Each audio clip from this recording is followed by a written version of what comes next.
പ്രിയപ്പെട്ട സുഹൃത്തുക്കളെ,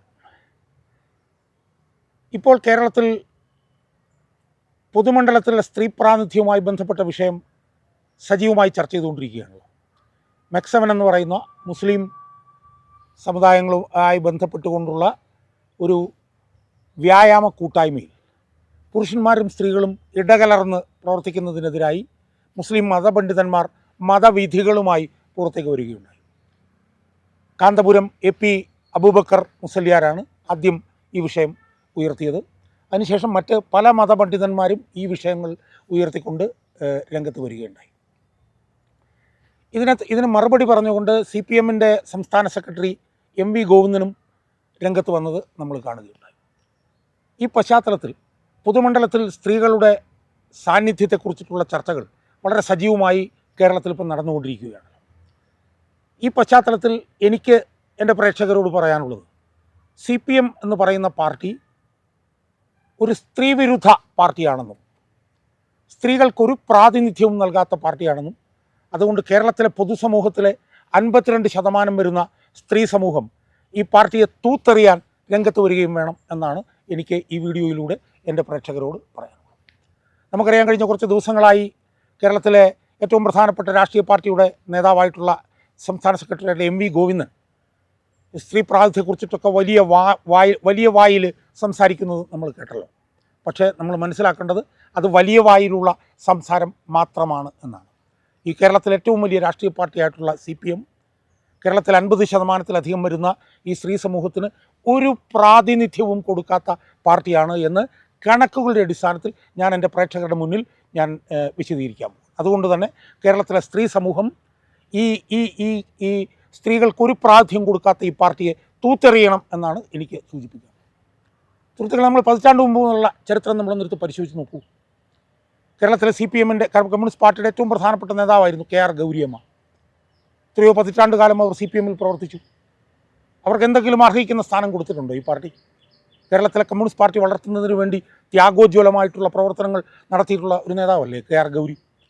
ആ ഗൗരിയമ്മയെ ഉയർത്തി കാണിച്ചുകൊണ്ടല്ലേ 1987 തെരഞ്ഞെടുപ്പിൽ മത്സരിച്ചത്. ജയിച്ചു കഴിഞ്ഞപ്പോഴത്തേക്ക് കരിയാപ്പില പോലെ അവരെ വലിച്ചെറിഞ്ഞില്ലേ? അതിനുശേഷം നമുക്കറിയാം AKജിയുടെ ഭാര്യ സുശീല ഗോപാലൻ. കമ്മ്യൂണിസ്റ്റ് പാർട്ടി വളർത്തുന്നതിൽ സുശീല ഗോപാലൻ എന്ത് വലിയ പങ്കാണ് കേരളത്തിൽ വഹിച്ചിട്ടുള്ളത്. അവർക്ക് എന്തെങ്കിലും ഒരു സ്ഥാനം CPMനകത്ത് ഏതെങ്കിലും സമയത്ത് കിട്ടിയിട്ടുണ്ടോ സുഹൃത്തുക്കളെ? അതുപോലെ തന്നെ ഈ ബാലാനന്ദൻ എന്ന് പറഞ്ഞ കമ്മ്യൂണിസ്റ്റ് നേതാവിൻ്റെ ഭാര്യയായിട്ടുള്ള സരോജിനി ബാലാനന്ദൻ, അവർക്ക് എന്തെങ്കിലും സ്ഥാനം കിട്ടിയിട്ടുണ്ടോ? അങ്ങനെ എത്ര വനിതാ നേതാക്കന്മാർ. അതേസമയം ചില വനിതാ നേതാക്കന്മാർക്ക് സ്ഥാനം കിട്ടിയിട്ടുണ്ട്. അവർക്ക് എങ്ങനെയാണ് കിട്ടിയിട്ടുള്ളത്? കേരളത്തിലെ പുരുഷ മേധാവിത്വത്തിലുള്ള CPMൻ്റെ ഈ പറഞ്ഞതുപോലെ അവരുടെ ഏറാൻ മൂളികളായി നിൽക്കുന്ന ചില വനിതാ നേതാക്കന്മാർക്ക് സ്ഥാനം ലഭിച്ചിട്ടുണ്ട്. നമ്മൾ മനസ്സിലാക്കേണ്ടത് എന്താണെന്നറിയാമോ? നമ്മൾ മനസ്സിലാക്കേണ്ടത് ഞാൻ നേരത്തെ സൂചിപ്പിച്ചതുപോലെ കേരളത്തിലെ പൊതുമണ്ഡലത്തിൽ നമ്മൾ എടുത്തു നോക്കിയാൽ 52% സ്ത്രീകൾ.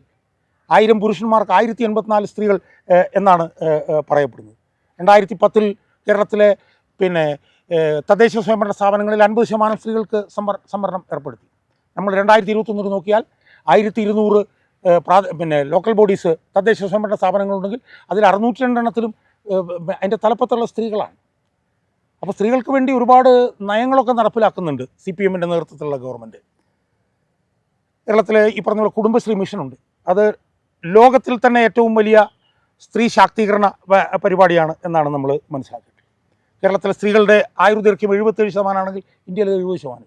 അപ്പോൾ ഏറ്റവും മുൻപന്തിയിൽ സ്ത്രീകൾ കേരളത്തിൽ നിൽക്കുകയാണ്. പക്ഷേ എന്നാലും കേരളത്തിലെ ഈ രാഷ്ട്രീയ പാർട്ടി CPM എന്ന് പറഞ്ഞ രാഷ്ട്രീയ പാർട്ടി തീർത്തും സ്ത്രീവിരുദ്ധമാണ് എന്നാണ് ആ പാർട്ടിയുടെ ഭാരവാഹിത്വത്തിൻ്റെ കണക്കുകൾ പരിശോധിച്ചാൽ നമുക്ക് കാണാൻ കഴിയും. നമുക്ക് പോളിറ്റ് ബ്യൂറോ മുതൽ തുടങ്ങാം.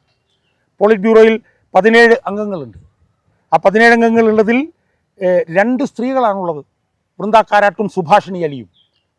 ആ പാർട്ടിക്ക് 85 അംഗ കേന്ദ്ര കമ്മിറ്റിയുണ്ട്. അതിൽ 15 സ്ത്രീകളാണ്. കേരളത്തിൽ 17 അംഗ സംസ്ഥാന സെക്രട്ടേറിയറ്റ് ഉണ്ട്. ആ 17 അംഗ സംസ്ഥാന സെക്രട്ടേറിയറ്റിൽ ഒരാളാണ് സ്ത്രീ ഉള്ളത്, PK ശ്രീമതി. നമ്മളൊന്ന് ആലോചിച്ച് നോക്കണം. കേരളത്തിലെ ജനസംഖ്യയിൽ 52% സ്ത്രീകളാണ് ഉള്ളത്. കേരളത്തിൽ നിന്ന് 15 കേന്ദ്ര കമ്മിറ്റി അംഗങ്ങളുണ്ട്. അതിൽ 4 സ്ത്രീകളാണ് ആകെപ്പാടെ ഉള്ളത്. കേരളത്തിലെ സംസ്ഥാന കമ്മിറ്റിയിൽ 88 സ്ത്രീകളുണ്ട്. അതിൽ ആകെപ്പാടെ 13 പേരാണ് സ്ത്രീകളുള്ളത്. കേരളത്തിൽ ഞാൻ മനസ്സിലാക്കുന്നിടത്തോളം ഏതാണ്ട് ഒരു 200-ലധികം ഏരിയ സെക്രട്ടറിമാരുണ്ട്. ആ ഏരിയ സെക്രട്ടറിമാരുള്ളതിൽ 2 സ്ത്രീകളാണ് ഉള്ളത്. ഒരാൾ ഇടുക്കിയിൽ നിന്നും ഒരാൾ എറണാകുളത്ത് നിന്നും. ബാക്കി മുഴുവൻ പുരുഷന്മാരാ സുഹൃത്തുക്കളെ. കഴിഞ്ഞ ദിവസം കാന്തപുരം AP അബൂബക്കർ മുസ്ലിയാർ തന്നെ പറഞ്ഞു 18 ഏരിയ സെക്രട്ടറിമാരാണ് കണ്ണൂരിലുള്ളത്. ആ 18 ഏരിയ സെക്രട്ടറിമാരിൽ 18 പേരും പുരുഷന്മാരാണ്. നമുക്കറിയാം ഇപ്പം ജില്ലാ സമ്മേളനങ്ങൾ നടന്നുകൊണ്ടിരിക്കുകയാണ്. ഇനി നടക്കാനുള്ളത് തൃശ്ശൂരിലും ഇടുക്കിയിലും കണ്ണൂരിലും മാത്രമാണ്. നമ്മൾ ഓരോ ജില്ലയിലും എടുത്തു നോക്കൂ. കാസർഗോഡ് 36 അംഗ സംസ്ഥാന കമ്മിറ്റിയിൽ 4 പേരാണ് സ്ത്രീകളുള്ളത്. കോഴിക്കോട് 28 അംഗ സംസ്ഥാന കമ്മിറ്റിയിൽ 3 പേരാണ് സ്ത്രീകളുള്ളത്.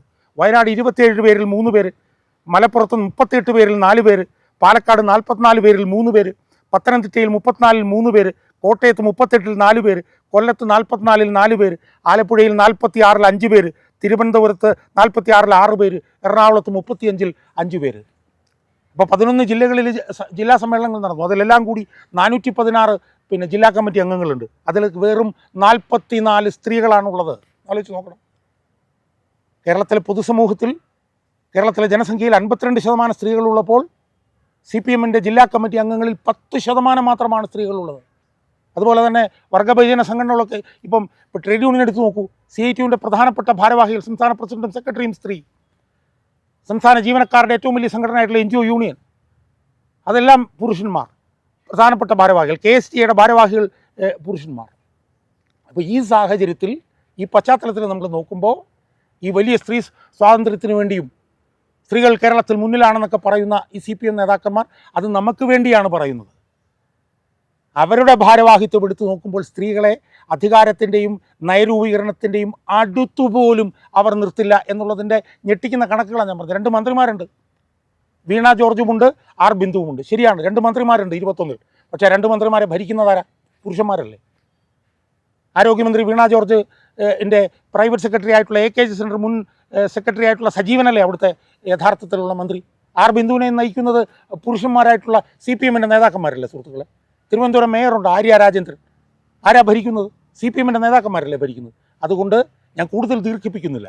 CPM എന്ന് പറഞ്ഞ ഈ പാർട്ടി വനിതകളെക്കുറിച്ചിട്ട് വലിയ വാചാടോപങ്ങളൊക്കെ നടത്തും. അതൊക്കെ വർത്തമാനത്തിന് വേണ്ടി മാത്രമുള്ളതാണ്. അവരുടെ ഭാരവാഹികളുടെ എണ്ണം എടുത്ത് നോക്കിയാൽ തീർത്തും സ്ത്രീവിരുദ്ധമായിട്ടുള്ള ഒരു പാർട്ടിയാണ് ഈ പാർട്ടി എന്ന കാര്യത്തിൽ യാതൊരു തർക്കവുമില്ല. അതുകൊണ്ട് കേരളത്തിലെ സ്ത്രീ സമൂഹം ഈ CPM എന്ന് പറഞ്ഞ ഈ സ്ത്രീവിരുദ്ധ പാർട്ടിക്കെതിരെ പല്ലും നഖവും ഉപയോഗിച്ച് രംഗത്തിറങ്ങണം എന്നാണ് ഒരു പൊതുപ്രവർത്തകൻ എന്നുള്ള നിലയിലും സ്ത്രീകൾക്ക് വേണ്ടി പൊതുമണ്ഡലത്തിൽ വാദിക്കുന്ന ഒരു പൊതുപ്രവർത്തകൻ എന്നുള്ള നിലയിലും എനിക്ക് പറയാനുള്ളത്.